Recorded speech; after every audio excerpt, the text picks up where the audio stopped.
Boa noite, Tonhão Só Alegria, aqui no meu canal, dá uma curtida aí.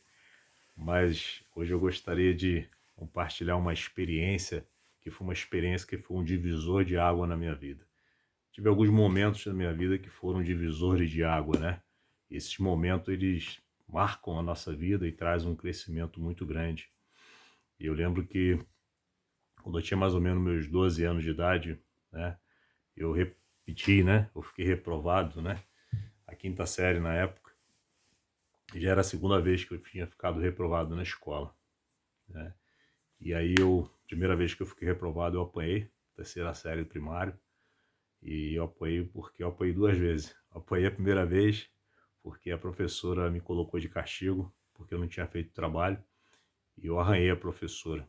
E aí eu cheguei em casa e eu falei para minha mãe que ela também tinha me arranhado, eu mostrei o arranhão no meu braço. Sei que meu pai me deu uma surra e falou, era a sua professora, você tem que aprender a respeitar ela. Ele não ficou do meu lado.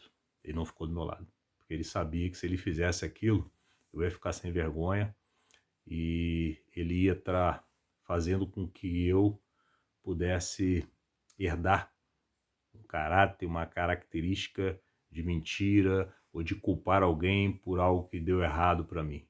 Então ele quis dizer para mim que eu tinha que respeitar a professora. Ele me ensinou respeito.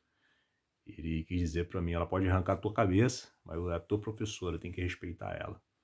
E eu achei interessante lembrar dessa experiência, né? E posteriormente eu fiquei reprovado na quinta série. E aí aquele ano eu faltei, tive bastante falta na escola. Faltei para jogar futebol com os amigos, não estudava, caderno estava em branco, livros em branco, trabalho sem fazer. E lá em casa éramos sete filhos. E meu pai ele comprava material escolar para todo mundo, ele trabalhava duro, trabalhava sábado, domingo, feriado, fazia hora extra e trabalhava duro para não deixar faltar o básico dentro de casa. E ele não teve muitas oportunidades na vida, né, para poder estudar. E eu lembro que quando eu fiquei reprovado, eu pensei nele. Eu falei, eu vou apanhar de novo, vou tomar outra surra. E aí eu cheguei em casa com um boletim, mostrei para minha mãe, nossa, aí começou a chorar, ficou muito triste, né? Você tá reprovado de novo, né? Eu lembro que quando meu pai chegou, eu coloquei uma camisa de manga comprida e coloquei uma calça comprida. Que a gente apanhava geralmente era de correia, né? Aquele cinta, né? E aí eu fiquei preparado para apanhar, porque eu sabia que eu ia apanhar. Era certo que eu ia apanhar. E aí eu lembro que meu pai foi, chamou meu irmão no quarto, eu mais novo.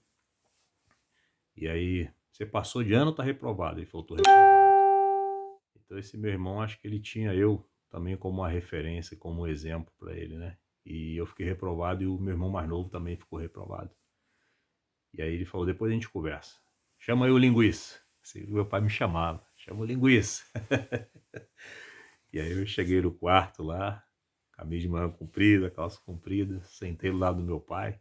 Lá estavam meus livros, meus cadernos e meu boletim, junto com ele. E aí ele pegou meu livro, começou a folhear, tudo em branco. E olhou para mim, rapaz, tá tudo em branco. Eu trabalho, eu ralo muito, faço hora extra, trabalho sábado, domingo, feriado, comprei esses livros, um sacrifício, tá tudo em branco, você não fez o trabalho, você não fez nada.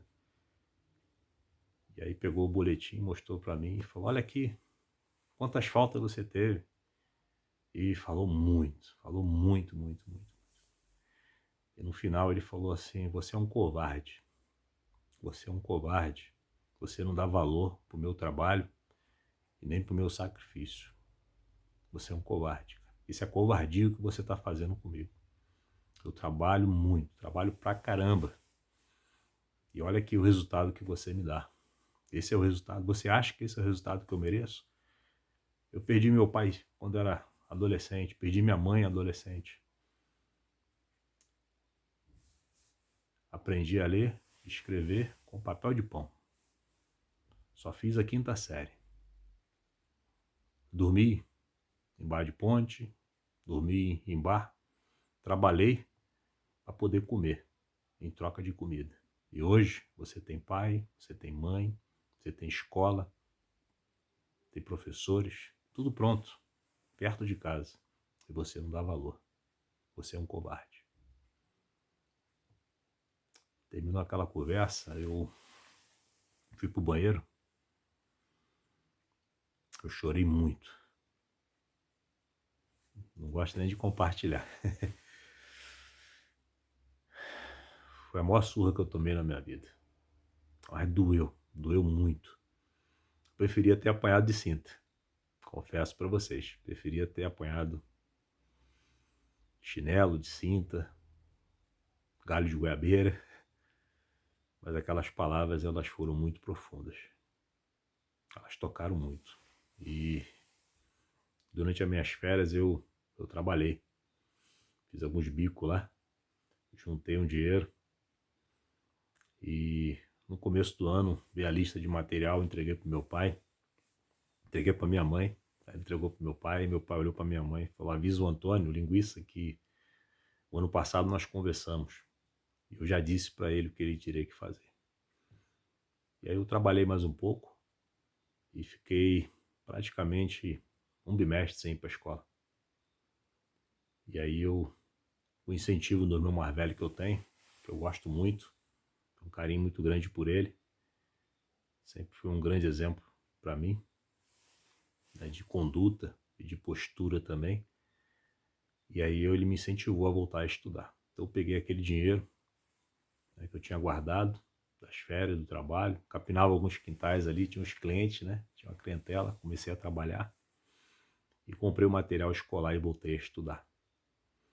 E quando eu voltei a estudar, eu comecei também a... Foi a época que ele me apresentou uma coisa que eu nunca tinha na minha vida, né? Minha comunhão com o Pai Celestial, com Deus.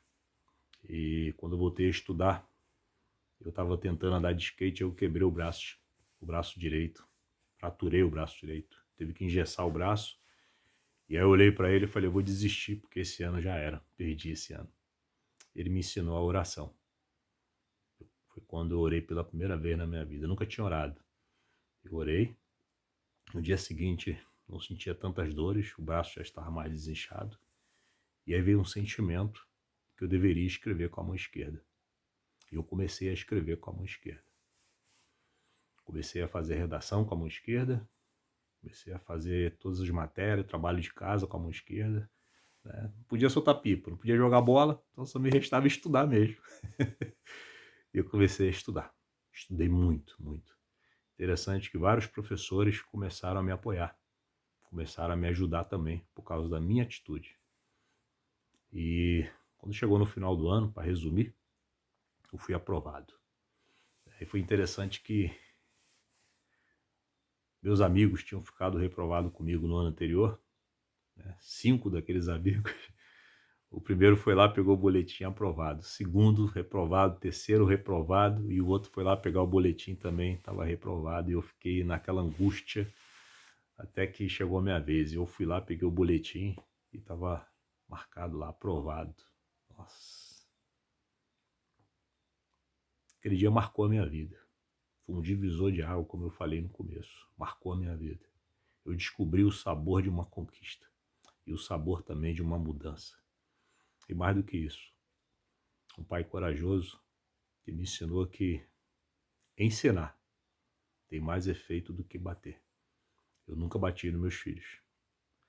Já são casados e eu nunca bati nos meus filhos. Eu sempre preferi ter o trabalho de sentar e ensinar. Sempre que tinha oportunidade, qualquer coisa para corrigir, eu sempre usei as escrituras. Sempre usei as palavras sábias para poder ensinar, mas não bater.